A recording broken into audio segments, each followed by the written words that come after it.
এই টিয়া পাখিটা খুব গরিব ছিল। তার গায়ে ছিল ছেঁড়া জামা আর পিঠে ছেঁড়া ব্যাগ।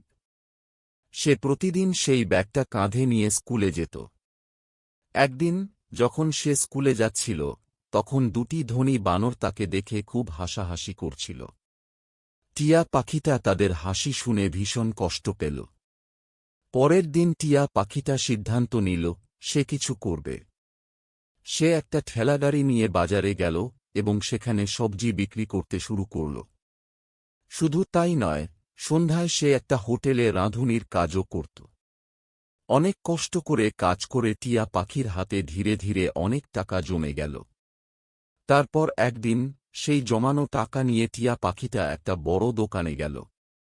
সেখানে গিয়ে সে একটা একদম নতুন স্কুল ড্রেস কিনল। পরের দিন নতুন জামা পরে টিয়া পাখি স্কুলে গেল। সবাই অবাক হয়ে তাকিয়ে দেখছিল, আর সেই দুই ধনী বানর লজ্জায় মুখ নিচু করে ফেলল।